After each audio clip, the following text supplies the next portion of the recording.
Good morning everybody. आज हम लोग चैप्टर 1 में आपका चैप्टर कंप्लीट हो चुका है। एक्सरसाइज होगा, तो एक्सरसाइज के लिए आप लोग प्रॉब्लम्स को बनाइए, न्यूमेरिकल्स को सॉल्व कीजिए और जो भी आपका डाउट होता है send me on my WhatsApp and I will give you the solution. रही बात कोर्स को आगे बढ़ाने की, तो हम लोग चैप्टर 2 जिसका नाम है human I and colourful world, तो हम लोग इसकी शुरुआत करते हैं। कुछ सेक्शन में इसकी शुरुआत हो गई थी ऑफलाइन क्लासेस में, बट चूंकि हम लोग सभी सेक्शंस में नहीं हुए थे, तो इसलिए मैं इस टॉपिक को इंक्लूड कर लिया और हम लोग स्टार्ट कर रहे हैं कंस्ट्रक्शन से, ह्यूमन आई के कंस्ट्रक्शन से। ओके, सो ये तो बात हम लोग सभी आदमी जानते हैं कि ये जो हम लोग ब्यूटीफुल वर्ल्ड, कलरफुल वर्ल्ड जो हम लोग देख पा रहे हैं, बिकॉज ऑफ आई ओनली। आई के कारण ही हम लोग दो आई है, ह्यूमन के पास दो आई होता है।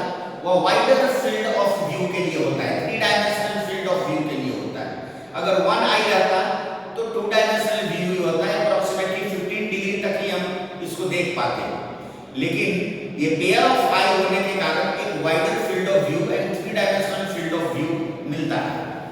तो आइए, ह्यूमन आई जो है जस्ट लाइक फोटोग्राफिक कैमरा, जो इसका ऑप्टिकल बिहेवियर है, ह्यूमन आई का जो ऑप्टिकल बिहेवियर है वो जस्ट लाइक फोटोग्राफिक कैमरा।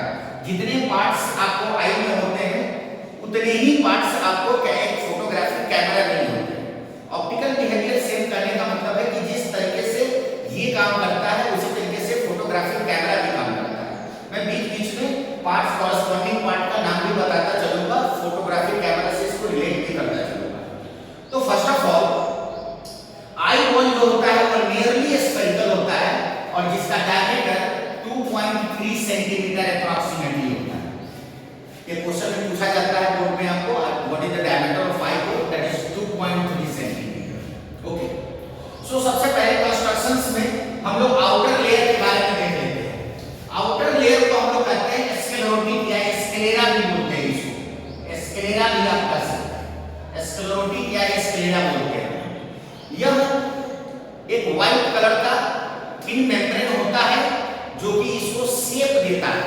ये आउटर लेयर है, आई का सबसे आउटर लेयर है जिसको हम लोग स्क्लेरोटिक बोलते हैं। And the middle layer is dark layer, greyish layer होता है जिसको हम लोग कहते हैं कोरोइड।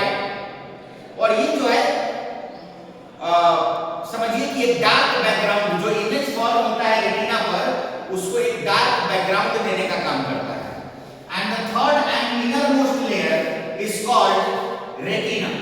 ये third and innermost layer is called retina. इसको हम लोग बोलते हैं रेटिना। ये रेटिना एक जैसे कैमरे में आप रील लगाते हैं या कैमरे में जो स्क्रीन का वर्क होता है, वही वर्क यहाँ पर ह्यूमन आई के अंदर रेटिना का होता है। और रेटिना पर numerous millions of optical cells होते हैं, लाइट सेंसिटिव सेल्स होते हैं, जिसको rod cell and cone cells बोला जाता है। अब यहां पे आइए, ये जो आपको कर्व वाला पार्ट दिख रहा है, इस पार्ट को हम लोग कहते हैं कॉर्निया। कॉर्निया एक व्हाइट कलर का पार्ट होता है जहां से light, first of all light वहीं से इंटर करता है और most of the refraction takes place at cornea. Cornea के बाद ये जो आपको खाली स्पेस दिखाई दे रहा है, ये खाली स्पेस नहीं होता है, इसमें एक्वस ह्यूमर होता है।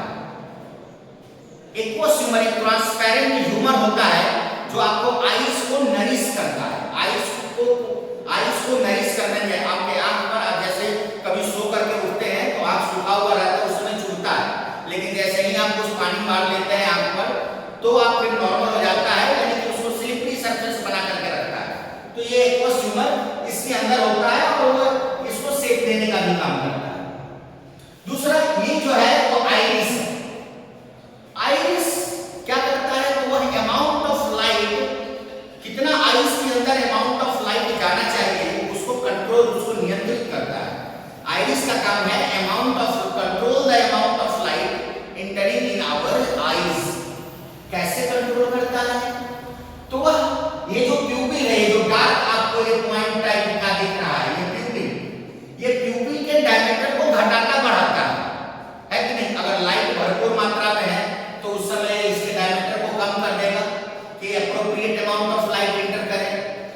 कभी इसको इसके डायमीटर को ज्यादा कर देगा, अगर कहीं पर एप्रोप्रिएट अमाउंट ऑफ लाइट नहीं रहेगा, कम लाइट अवेलेबल रहेगा, तो वहां पर ये जो है इसको एक्सपैंड कर देता है जिससे appropriate amount of light inter कर सके।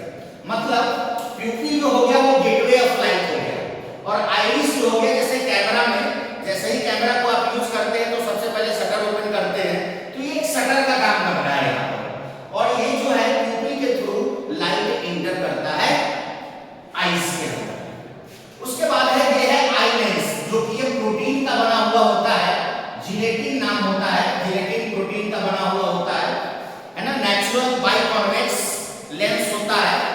आप जानते हैं इसके पहले चैप्टर में मैंने पढ़ाया है कि कॉन्वेक्स लेंस जो है वह real and inverted image form करता है, और यहाँ पर भी यह सेम काम करता है, real and inverted image retina पर फॉर्म करता है कि नहीं। यहाँ से लाइट इंटर करेगा, लाइट इंटर करने के बाद लेंस से रिफ्रैक्शन होगा, और लेंस से रिफ्रैक्शन होकर के ठीक यह कॉर्निया पर स्क्रीन पर इमेज का फॉर्मेशन करेगा। कॉर्निया पर भी एक स्पेशल पार्ट होता है जिसको हम लोग फोविया सेंट्रालिस बोलते हैं, है ना, एक स्पेशल पार्ट ठीक कॉर्निया के सेंटर के सामने होता है, कॉर्निया के सेंटर के सामने होता है, इसलिए इसका नाम फोविया सेंट्रालिस भी है, या इसको एलो स्पॉट भी हम लोग कहते हैं। यह रेटिना पर पाया जाने वाला सबसे सेंसिटिव रीजन है, और सबसे सेंसिटिव रीजन इसको कौन बनाता है, तो rod cell and cone cell. Rod cell and cone cell इस पार्ट पर कॉन्सेंट्रेटेड होते हैं, ये येलोइश कलर का होता है कि नहीं, और यहीं पर सबसे ज्यादा आपको रॉड एंड कोन सेल्स मिलता है। लाइट सेंसिटिव सेल रेटिना पर जहां पर ज्यादा होगा, अगर वहां पर इमेज का फॉर्मेशन होता है तो वह इमेज मोर क्लैरिटी के साथ आपको दिखाई देगा, इसलिए that spot is called yellow spot, या यू कैन से फोविया सेंट्रालिस, है कि नहीं। और यह येलो स्पॉट क्यों है, ये सबसे ज्यादा हाई क्वालिटी इमेज देने वाला स्पॉट क्यों है सॉरी, क्योंकि वहां पर लाइट सेंसिटिव सेल जो है वह काफी मात्रा में अवेलेबल होते हैं। उसके बाद आगे हम लोग बढ़ते हैं, this is called ciliary muscles, ये वाला और ये वाला, ये सिलियरी मसल्स है, यह सस्पेंसरी लिगामेंट्स के रूप में काम करता है ना।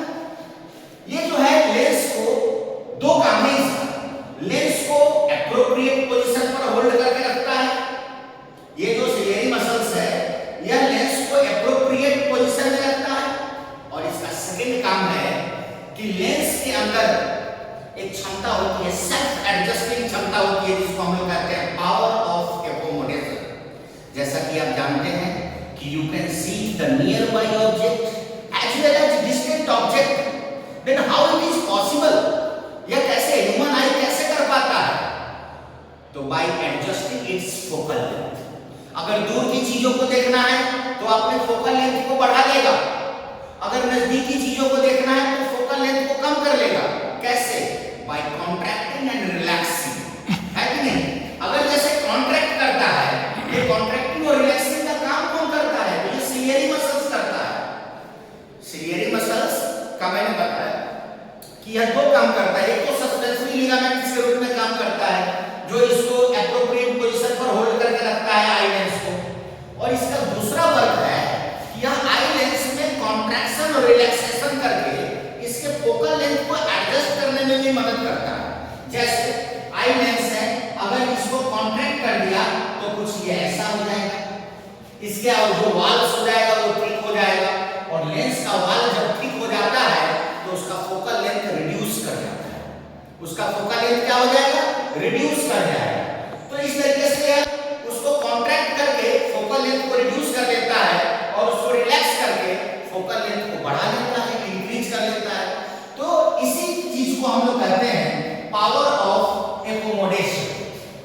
ह्यूमन आई का आपको अगर पूछे कि what is power of accommodation, तो कहिएगा कि eye lens can focus the distant object as well as the nearby object, है ना।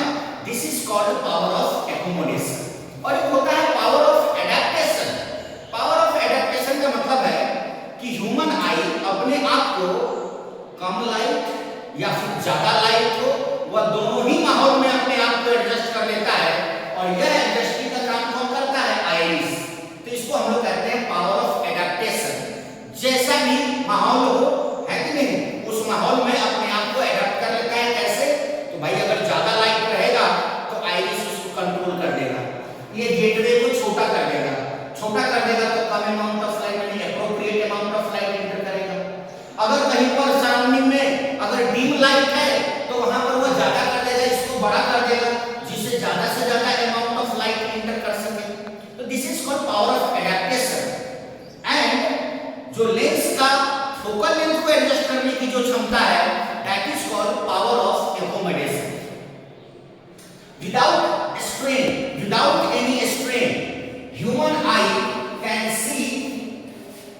the nearest object which is at the distance of 25 centimeter. This is called least distance of distinct vision, या इसको हम लोग कहते हैं near point. आगे चल के हम लोग इसको एनपी बोलेंगे, तो समझ जाना है कि नियर पॉइंट की बात हो रही है। तो ह्यूमन आई, अगर आप आई पर मैक्सिमम स्ट्रेन देते हैं तो भी 25 सेंटीमीटर तक की चीज को आप देख पाते हैं, और फार डिस्टेंस ऑफ डिस्टिंक्ट विजन होता है इंफिनिटी। आप इंफिनिटी पर रखे हुए चीज को भी देख लेते हैं, तो इसको हम लोग कहते हैं फार पॉइंट। इसको हम लोग कहेंगे फार पॉइंट या एफपीडी कहते हैं इसको। फार पॉइंट और लिस्ट पॉइंट समझ गए। लिस्ट पॉइंट का मतलब होता है कि आप मैक्सिमम स्ट्रेंथ देके कितना नजदीक से नजदीक चीजों को देख सकते हो, तो दैट इज 25 सेंटीमीटर, है कि नहीं। आप दूर से दूर कितने चीजों को देख सकते हैं, तो इंफिनिटी तक की चीजों को हम लोग देख सकते हैं। तो this is called far point और नियर पॉइंट। यही जब डिफेक्ट ऑफ विजन है ना, जब क्रिएट होता है, जब ह्यूमन आई में जब डिफेक्ट ऑफ विजन आता है, तो आपका list distance of distinct vision यानी नियर पॉइंट बढ़ जाएगा, है ना। फार पॉइंट आपका घट जाएगा। अगर फार पॉइंट इंफिनिटी से घट जाता है तो उसको हम लोग कहते हैं, है ना, उसको हम लोग कहते हैं लॉन्ग नियर साइटेडनेस, है कि नहीं। और बढ़ जाएगा तो, अगर नियर पॉइंट बढ़ जाएगा तो उसको हम लोग कहते हैं फार साइटेड है, वो फार साइटेड हो गया। यानी 25 सेंटीमीटर की चीजों को न देख करके वो 60 सेंटीमीटर की चीजों को देखता है, तो उसको हम लोग बोलते हैं कि आई हमारा फार साइटेड हो गया। वो हम लोग डिफेक्ट ऑफ विजन में उस पर जिक्र करेंगे। अब आइए, ये तो हो गया एक पार्ट्स के बारे में। मैं फिर से एक बार एक्सप्लेन कर देता हूं इसके स्ट्रक्चर के बारे में। कॉर्निया, कॉर्निया से लाइट इंटर करता है आई के अंदर। आइरिस, आइरिस जो है वह अमाउंट ऑफ लाइट को कंट्रोल करता है। कैसे? तो इसके डायमीटर को, प्यूपिल के डायमीटर को घटा करके बढ़ा करके, यानी आइरिस जो हो गया वह एक आप समझ लीजिए कि, है ना, कंट्रोलिंग पावर हो गया। वो कितना लाइट इंटर करना चाहिए आई के अंदर उसको कंट्रोल करता है। प्यूपिल जो हो गया वो गेटवे ऑफ लाइट हो गया, आई के अंदर प्यूपिल से ही लाइट इंटर करेगा। उसके बाद ये हो गया आपको आई लेंस, नेचुरल लेंस है, प्रोटीन का बना हुआ है। बाइकॉन्वेक्स लेंस है, ये सिलियरी सस्पेंशन के द्वारा, सिलियरी मसल्स के द्वारा यह एक जगह पर या अपने बेस्ट पोजीशन पर होल्ड करके रखता है इसको, आई लेंस को। और यह आई लेंस के फोकल लेंथ को एडजस्ट करने में भी मदद करता है। ये सब सेल्फ एडजस्टिंग क्षमता है आई के अंदर। उसके बाद ये तीनों लेयर के बारे में मैंने बताया। आउटर मोस्ट लेयर जिसको स्क्लेरोटिन बोलते हैं, वो आई बॉल को शेप देता है। द सेकंड लेयर फोरोआई या जो रेटिना को बैकग्राउंड देता है, डार्क बैकग्राउंड देता है। और रेटिना जो है यहाँ पर इमेज का फॉर्मेशन होता है। ये जो हमने थोड़ा सा हल्का सा कर्व बनाया है यहाँ पर, इसको हम लोग कहते हैं एलोस्कोप या फोविया सेंट्रलिस। यहाँ पर जो है रेटिना का यह सबसे मोस्ट सेंसिटिव पार्ट है, क्योंकि यहाँ पर rod cell and cone cell concentrated होते हैं, काफी मात्रा में होते हैं, इसलिए यहाँ पर जो इमेज फॉर्म होता है वो हाई क्वालिटी में हमें नजर आता है। ये हो गया ब्लाइंड स्पॉट। इसको हम लोग ब्लाइंड स्पॉट क्या इसलिए कहते हैं क्योंकि यहाँ पर जीरो विजन होता है। यहाँ पर जो लाइट सेंसिटिव सेल्स होते हैं, जिनको फोटो सेल्स भी हम लोग कहते हैं, तो जो लाइट सेंसिटिव सेल्स होते हैं वे अवेलेबल नहीं होते हैं, जिसके कारण यहाँ पर जीरो विजन होता है। ये सब आपको जो ये दिखाई दे रहा है optical fibres, there are millions of optical nerves, है ना, मिलियंस ऑफ ऑप्टिकल नर्व्स। और ये ऑप्टिकल नर्व्स का काम क्या होता है? तो जो रेटिना पर इमेज का फॉर्मेशन होता है, लेंस से रिफ्रैक्शन के बाद जो रेटिना पर इमेज का फॉर्मेशन होता है, उस इमेज को इलेक्ट्रिक इंपल्सेस में चेंज करने का काम रॉड एंड कोन सेल करता है, और वह ट्रांसमिट होता है via optical nerve to brain, और ब्रेन उसको इंटरप्रेट करके आपको उसकी अंडरस्टैंडिंग देता है, वो इमेज की अंडरस्टैंडिंग देता है। तो ये हो गया आपको yellow spot and blind spot and optical nerves. अच्छा, आपको लाइट सेंसिटिव सेल में भी दो तरह का सेल बताया, rod cell and cone cell. तो रॉड सेल और कोन सेल का काम क्या है? तो रॉड सेल जो है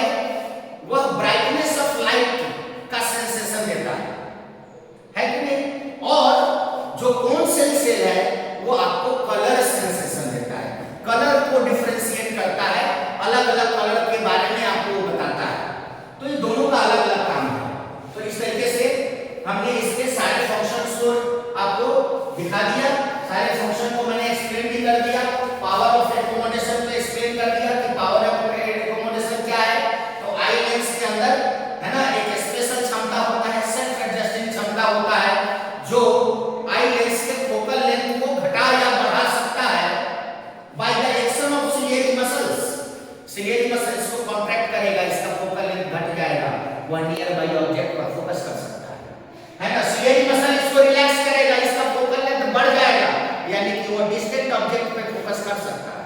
तो ये जो सेल्फ एडजस्टिंग फिनोमेना है, पावर है, इसी को कहते हैं हम लोग पावर ऑफ एकोमोडेशन। एक मैंने बताया पावर ऑफ एडेप्टेशन। तो पावर ऑफ एडेप्टेशन होता है कि भाई आप डिम लाइट में भी चीजों को देख लेते हैं, ब्राइट लाइट में भी चीजों को देख लेते हैं। तो भाई ये डिम लाइट और ब्राइट लाइट को एडजस्ट करने का काम कौन करता है? तो आइरिस करता है, क्योंकि आइरिस जो है कितना अमाउंट ऑफ लाइट इंटर करना चाहिए, इसका कंट्रोलिंग पावर इसी के पास होता है। ठीक है, तो इस तरीके से हमने सारा।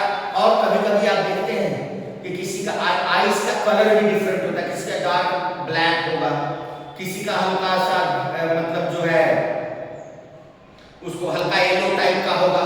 तो अलग-अलग कलर का जो आई होता है, that depends on the colour of iris. ये आइरिस के कारण ही सबके आई का कलर अलग-अलग होता है।